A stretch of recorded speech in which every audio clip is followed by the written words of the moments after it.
Before Adam was given dominion, someone else already had it. The Bible never names them plainly but shows their authority everywhere. Once you see it, you'll understand why that rule ended. Most people believe Adam was the very first ruler of the earth, the first being given authority and dominion over creation. But here's what's strange. The Bible doesn't actually say that, not directly, not clearly, not the way you'd expect if this were truly the first time authority ever appeared. Instead, Scripture talks about dominion as if it already exists, as if power is structured, as if rulership is given. It doesn't feel like something brand new being introduced. It feels like something being handed over. And that's uncomfortable. Because if Adam wasn't the first ruler, then dominion didn't start with humanity. And if dominion didn't start with humanity, then someone else had it before him. The Bible doesn't stop to explain this. It doesn't slow down. It assumes it. That assumption is the crack in the story, because once you notice it, you can't read Genesis the same way again. If authority existed before Adam, then he wasn't walking into an empty world. He was stepping into a role. And that changes everything. Because Genesis wouldn't be introducing rulership, it would be responding to the absence of one. Something ruled here before, held authority, occupied that position. And whatever it was, its rule ended before Adam took his first breath. If that's true, and authority existed before Adam, then we're forced into a question the Bible never asks but expects us to notice. Why does Scripture talk this way?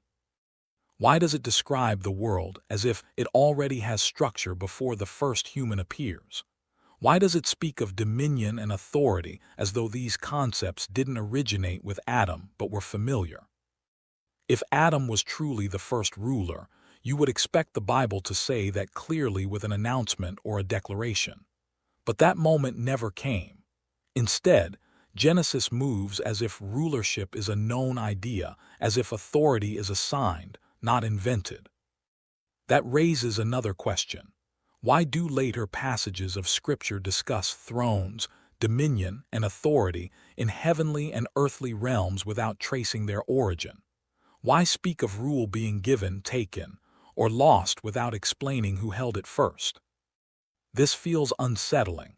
Why does Scripture describe beings present when the earth's foundations were laid? Beings who watched, rejoiced, and existed before humanity entered the story. Who were they ruling over? If the earth was empty of authority before Adam, why would Scripture describe witnesses to its foundation at all? Why detail joy, hierarchy, and presence around an event that supposedly had no prior order?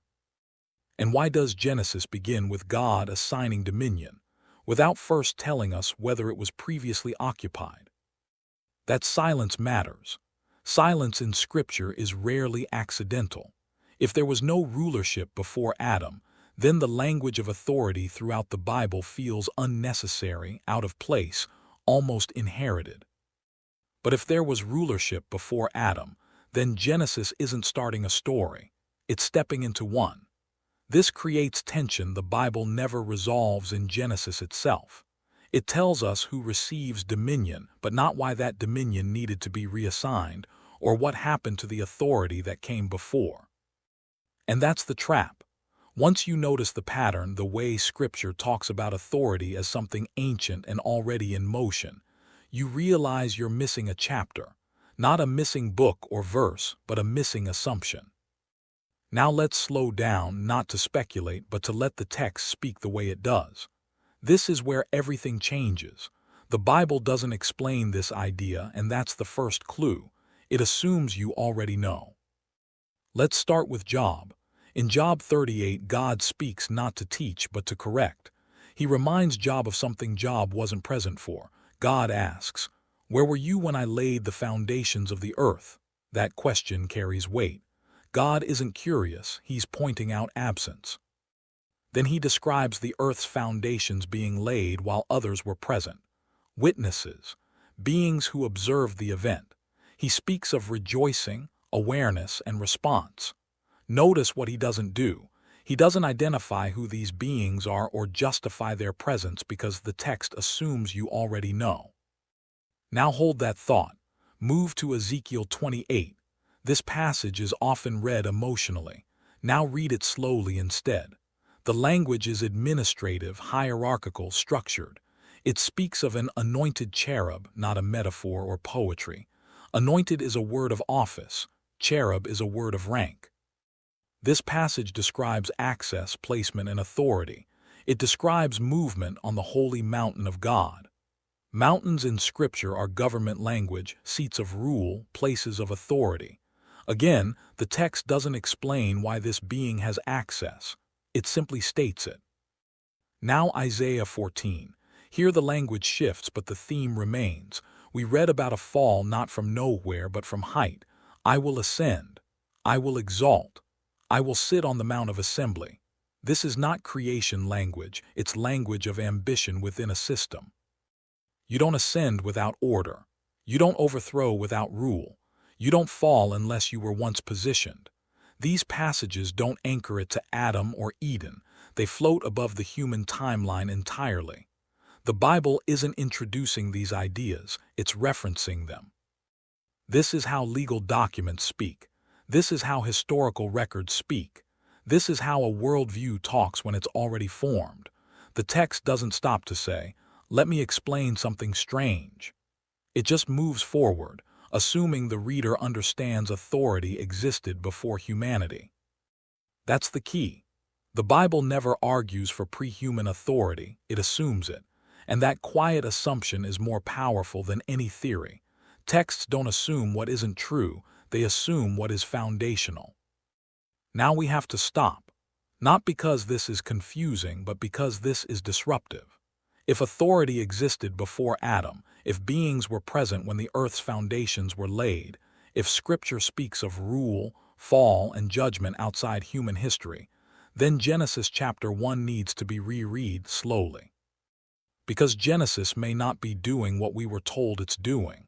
We were taught to read Genesis as the absolute beginning of everything, but the text itself never says that. Read the opening line carefully. In the beginning, God created the heavens and the earth. That statement stands alone, no argument, no description, no timetable. Then something strange happens. The next verse doesn't describe progress, it describes condition. The earth was without form and void. That phrase isn't neutral. It's not a blank canvas. In Scripture, that language appears elsewhere, and every time it does, it describes aftermath. Judgment language, desolation language. Not creative energy, but ruin. Pause. This does mean Genesis is wrong. It means Genesis is doing something different. Genesis isn't describing creation step by step. It's describing recovery. Let me say that again, slower. Genesis is not describing the first creation of everything. It is describing God restoring order to something that had fallen into chaos. And that explains something most people never question. Why does light appear before the sun? Why is earth already there before it's shaped? Why does God separate instead of create from nothing? Separation is a restoration act. You don't separate what never existed. You don't order what was never disordered. You don't recover what was never lost. Genesis reads like a reset, not a start. And once you see it that way, the text becomes logical and consistent. This isn't God building from scratch. This is God reclaiming territory. And that explains why Adam's role is framed this way. Adam isn't told to invent civilization. He's told to take dominion. You don't give dominion where there was never rule.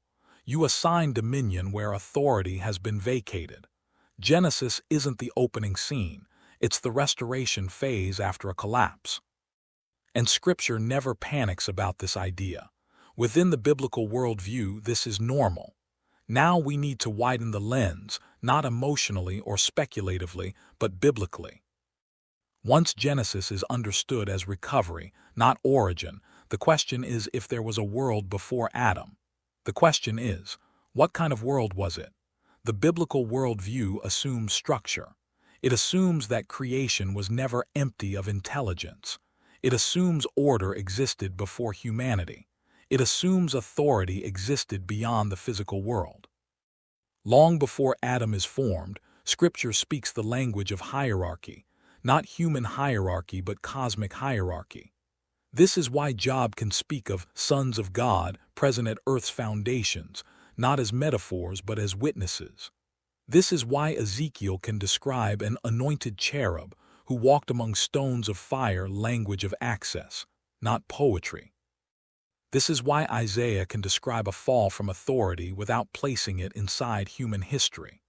The biblical worldview assumes these beings were real, ordered, and accountable. And crucially, it assumes some of them failed, not all, not randomly, but through rebellion against delegated authority. Scripture never dramatizes this. It doesn't give a full narrative arc. It doesn't stop to explain the mechanics because it assumes the reader understands something important. Rebellion at the top affects everything below. In the biblical worldview, authority is not symbolic, it's functional. When authority collapses, order collapses. When order collapses, judgment follows. This is why Genesis opens with a world in disorder, not because God failed to create properly, but because something ordered became destabilized. The biblical worldview assumes this cosmic disruption is why Earth needed restoration in the first place. This reframes humanity's role entirely. Adam wasn't created into a neutral world. He was placed into a world that had experienced loss of rulership. His commission wasn't poetic, it was strategic. Have dominion, subdue, guard. Those are military administrative terms. Again, Scripture does not explain this. It assumes it. This realization reveals something profound. The Bible is not written to convince skeptics. It is written to reveal truth to those paying attention. Once you see that, the story becomes vast, not distant vast. Human history is no longer isolated. It's embedded in a much larger conflict. A story of order, rebellion, judgment, and restoration. A pattern that began long before Adam and continues long after. In the next phase, that pattern stops being abstract. This isn't just ancient history. That's the mistake most people make. They think what we've been discussing belongs in the shadows of Genesis, in the realm of angels and rebellion and cosmic order. But the biblical worldview assumes something far more unsettling. It assumes patterns repeat. Not because history is random, but because authority, rebellion, judgment, and restoration are woven into the structure of reality itself. The same pattern that existed before Adam didn't disappear when humanity arrived. It moved into humanity. Think about it. Before Adam, authority was given, misused, order collapsed, judgment followed, and then restoration began. Now look around. Power is still delegated. Authority still exists. Structures still govern the world, but rebellion didn't stop being a problem, it just changed form. Today, authority doesn't always look like thrones and crowns. Sometimes it looks like systems, institutions, technologies, narratives that shape how people think. And once again, we see the same cycle. Influence concentrates, truth bends, boundaries are crossed, and disorder spreads. The biblical worldview assumes this is not coincidence. It assumes human systems mirror cosmic ones. That's why Scripture talks about powers, principalities, and rulers, not only as spiritual concepts, but as realities expressing themselves in the physical world. This gets personal because rebellion is never just out there. It always moves inward. Just like before Adam, when beings were given authority and chose autonomy, modern humanity keeps repeating the same choice. I will define good and evil for myself. That sentence didn't start in Eden. It echoes something much older, and you feel the consequences every day in confusion, in instability, in systems that feel powerful but hollow, in progress that accelerates faster than wisdom, even in your own life. Moments where order breaks down, where something entrusted to you fractures, where recovery becomes necessary. The biblical worldview assumes this pattern operates at every level: cosmic, civilizational, personal.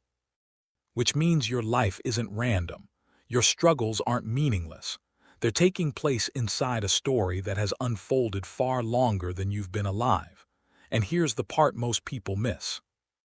Just as restoration followed judgment before Genesis, restoration always follows disruption. But restoration never happens without confrontation. Before Adam could rule, something else had to be removed. Before order could be reestablished, prior authority had to be judged. The tension we feel today, globally, culturally, personally, is not the end of the story. It's the pressure point before reset. That's why this matters to you. If the same pattern is repeating, then what happened before Genesis is the key to understanding what's happening now. Once you start seeing yourself inside that pattern, you don't just watch Scripture anymore. You recognize it. You recognize the signs, the cycles, the warnings. You realize something quietly unsettling. We are living in the middle of a story that has reset before. So now we're standing in an uncomfortable place. Not at the beginning, not at the end, but in between. We've seen that authority existed before Adam, that rule was given, misused, and removed, that Genesis doesn't describe a clean start but a world being set back into order. And that raises a problem the text never resolves.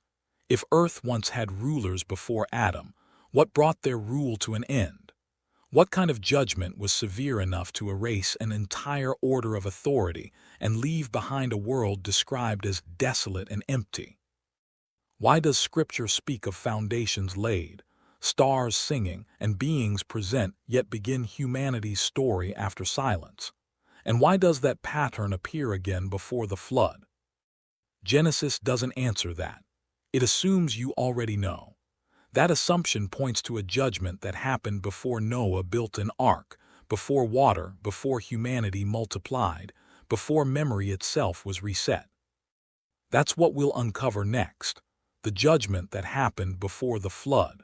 Because once you understand that judgment, you'll understand why Genesis begins after it, and why the Bible never needed to explain it in the first place.